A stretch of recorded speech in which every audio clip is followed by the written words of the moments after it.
Welcome back. Glad you joined us. Yeah, thanks for joining. So last time we kind of talked about our experience after the hospital and both of us being sick and how things were at home. We never really got into once we were no longer considered sick, once we were out of quarantine and we could leave our house. Because we were stuck in the house We were in quarantine, could not even go outside. Like they said, you can go get your mail and that's it. But we weren't even supposed to like hang out outside and talk to neighbors, our deck, or walk around our house. Like we weren't supposed to do any of that at that point. So my mom brought us a ton of stuff. Other people offered to bring us stuff. I don't remember who all actually did. I know there were a few other people, but my mom probably every other day was stopping by and dropping something off. Even if we didn't ask for something, right. You know, she would say, "Hey, I saw this. I thought you might want it. Thought it might make you feel better." Yeah. You know, and of course her big concern was, "How you guys doing on toilet paper?" We're good. We realized the rest of the country went insane, and they needed 57 rolls per person in the household, but we're good. Yeah. We were good on toilet paper and paper towels. Right. But anytime we needed something, or if we had a craving, there was always somebody willing to help. Yeah, something we thought might make us feel better. We even had some people drop off food. Yep. For us to have and what have you. Well, again, my mom was a saint. Being 72 years old and being high risk herself, she has asthma.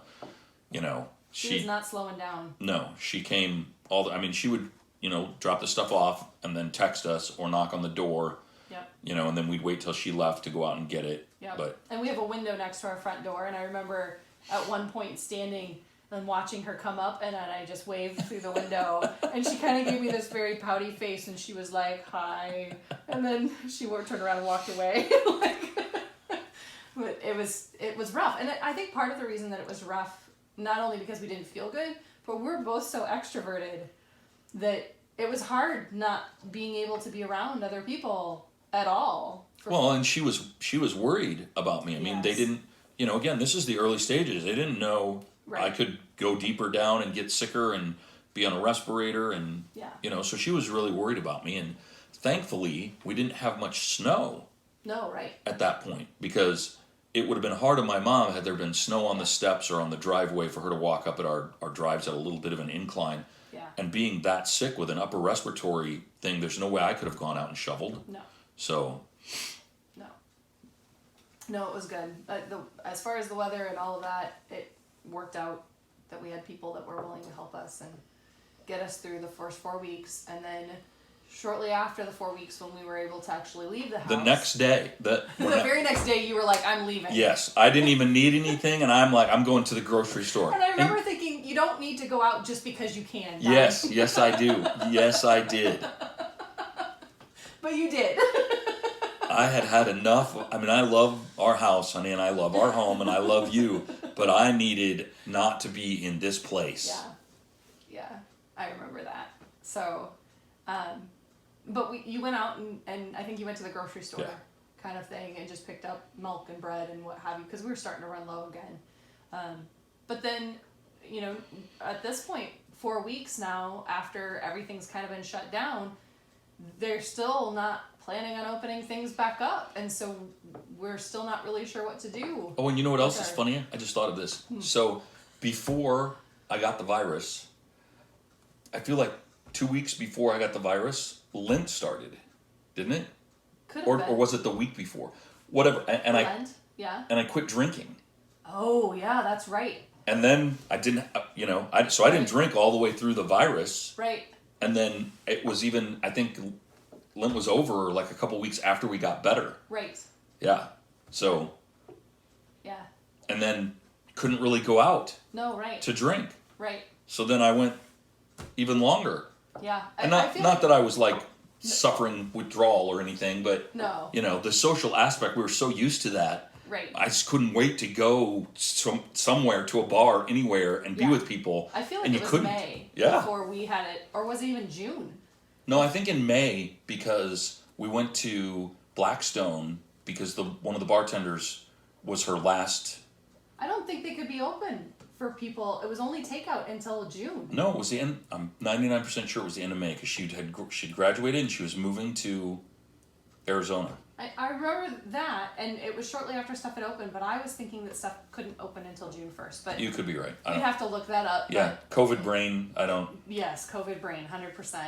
And yes, it was very exciting to actually be out in public, and Blackstone, or being places, and then there were people there that know us from our shows, and so then a lot of people were coming up to us and asking how we were doing, and how everything was, and wanting us to kind of tell the story that you have hopefully now heard from our last 3-4 podcasts, something like that.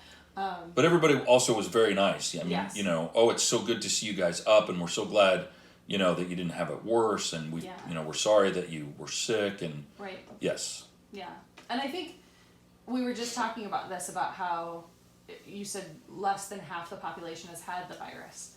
And in our world, I mean, we had it so long ago that to me it's crazy that everybody hasn't had it already. Yeah, I realize that don't even think 75% of the population, like only 25% of the population has had it. Could be. And of that 25%, something like 90% of the people didn't have it to the severity that we had it. Yeah, I know there's a lot of people that had it, and they either had very mild symptoms or they got tested because they were exposed to somebody that had it and they never had symptoms. Right. The majority of people that I know personally that have had the virus didn't have even what we had. And they were like 4 weeks, it was like 3 days for me, and I'm thinking, that's so easy compared to the 4 weeks. And I was never hospitalized. Right, and we're not trying to make it sound like this was the most severe thing. We know there are people that had it much more severe than us, and our heart goes out to those people. And, Absolutely. And families who lost a family member to this virus. I mean, our sympathy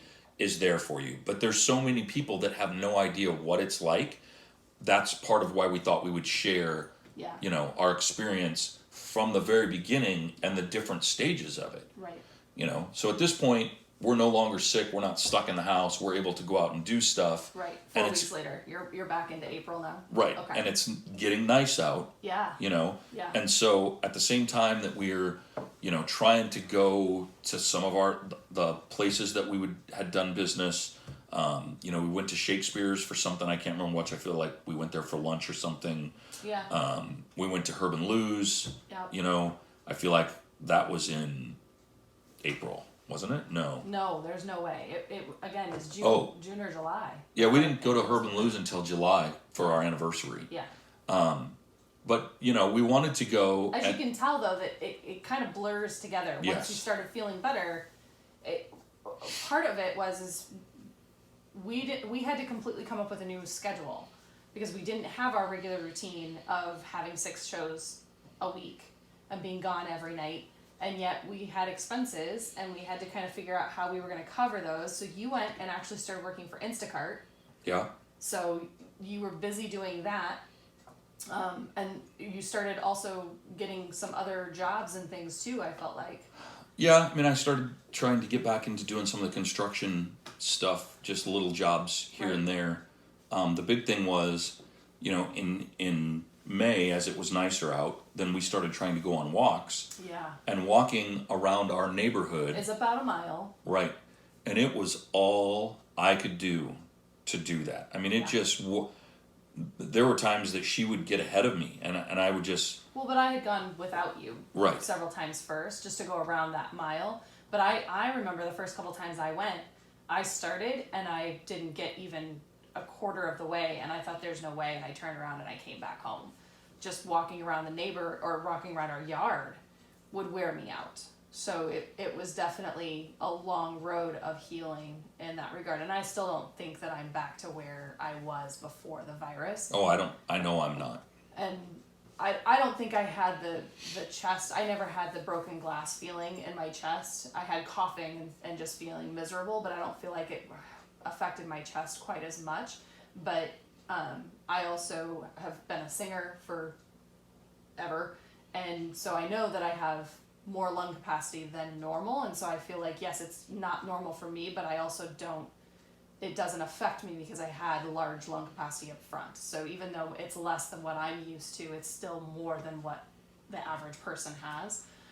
But it's not back to where it was, and I get worn out, like cardio kind of stuff. I still can't do even 10 minutes of cardio without wanting to die. Yeah, mine's the same way. I mean, I feel like I need an inhaler. Yeah, yeah.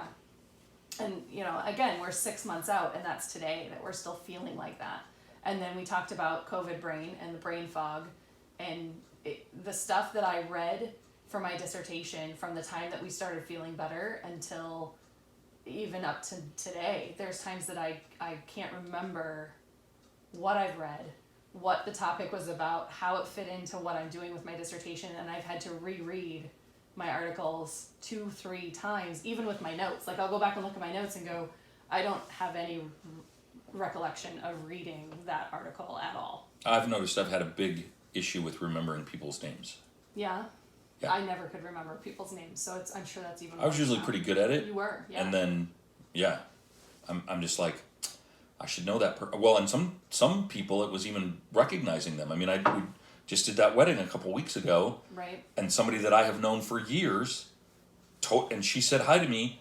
I totally did not recognize. It took me an hour, and then it popped into my brain. I'm like, oh my God, that's, you know. Right.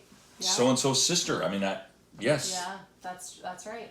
Yeah, so it does affect long term. So it's not something that I think a lot of people are talking about, or... And there are things that we don't even know Right. yet. So as part of our DJ company, we did lots of karaoke shows. It was kind of how we got our start, was in doing karaoke shows, and then built it up into doing the Name That Tune and Music Bingo, and obviously DJing weddings and events and stuff like that. But the karaoke was where we got our start. Because like you said, you've sang forever. I have sang forever. I don't know. I think there's a lot of songs that I would not be able to sing. Yeah.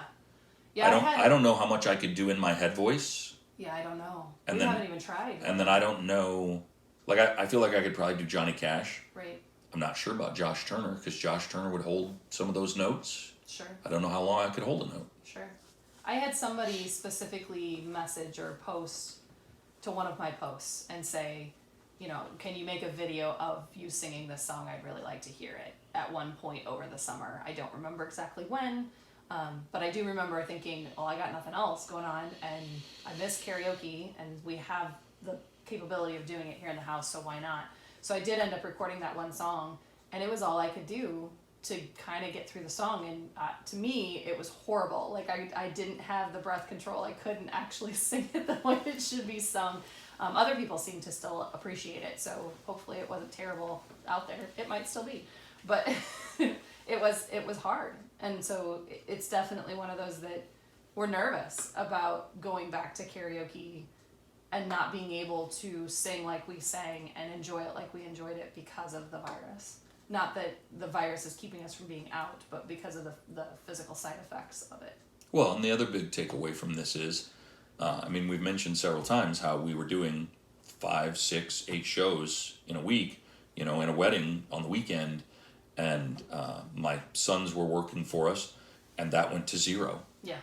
And then we had people that were rescheduling their weddings, We had a wedding that was even a supposed couple to of be times, scheduled for- and then for April, got rescheduled to this October, and it now has been rescheduled to next August. well, and we had one that rescheduled from April to the beginning of August, and then rescheduled to October, and then canceled. Yeah, You know, so yeah, our business is almost non-existent. I Right. mean, you know, we're lucky if we have a wedding or a birthday party every other week, and we have no shows during them. And we get it. I mean, oh yeah. you know, the venues only being able to be at 50% capacity, It doesn't make sense for them to No. hire us to be there when they because the whole purpose fill of it. hiring us is to draw people in, Right, which they can't do without getting into trouble. right. So, Yep. And so we're not upset with the venues or anything that way. It just sucks. right. Overall, it just sucks. And again, as a company, the expenses from that company doesn't necessarily go away. Right. And so we've been trying to figure out other revenues of income. Well, I mean, I other just things went and to got a do. 40-hour-week job. Right. I mean, you've Yep. got to do what you've got to do. Right. So, But we still, that's part of why we started Morrison Madness and the podcast, and we had talked about doing this as something that we wanted to do for fun. for fun at some point, and now we're kind of thinking, well, now we should do it, Now we're hoping that and hopefully we'll have some things out there that people are interested in and that Right. are for to purchase. it can help and it will help us to pay some So, bills and stuff. Yeah, but that also leads us into if you're enjoying listening to these podcasts, make sure you're sharing them. We keep forgetting to mention that. So make sure you're liking and sharing and commenting, because again, it's all based off of general likes and shares and comments, getting the word out there that we even have this going. So, well, and if you have questions too, I mean, you know, put them out there and we'll try to answer them in a podcast. I mean, I don't know that we'll be able to, again, I had to go get a 40-hour week job. right. So part of that is, you know, when all of this stuff came out and they did the stimulus package, because the way our company was set up, I wasn't able to take unemployment. We didn't qualify for the PPP. We tried to get an SBA loan, and by the time we got a hold of the right person at the bank, all the money was already gone. So we didn't have any of that stuff to fall back on. We had a little bit of savings saved up, and then I've been doing other work, Right. you know, to supplement this. Right. Well, and I've been doing more too, because I'm a sign language interpreter, and Right. so I've been picking up interpreting gigs as much as I can, and or as much as they contact me. I guess I'm not contacting them asking for extra gigs, but yeah, we're definitely trying lots of things. But feel free to contact us on Instagram or Facebook. It's only really Don and I that are looking at that site and responding to you. So one of us is going to be responding. Definitely feel free to comment. We want to make connections with people. We're missing people, if you can't tell. Again, we're very extroverted. So make sure you're liking, sharing, commenting, all of that good stuff. We would definitely appreciate it. I feel like we're at a good pace to wrap up. What do you think? Yeah, I don't know. I mean, I feel like you said, you know, do all of these things on all of these places, but did you? Oh, say where it's at? Yeah, I mean. Probably not. Just open up Instagram and, you know, Well, we'll see it because we're should. magicians. They should be linked. If you're watching this on YouTube, it should be linked in the comments below. If it's on a podcast, it should be linked within the podcast information. But in case that you don't have a way to actually look at all of that, you should be able to find us at morrison.madness for Instagram and morrison.madness for Facebook as well. And our logo that's at the beginning of our video podcast would be the logo that you're going to see for our profile photo as well.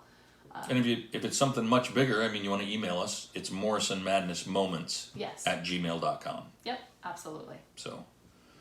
Yeah. So, all right. All right. We'll take a break, and we'll see you at our next episode. Thanks. Hope you're having a good time. Bye.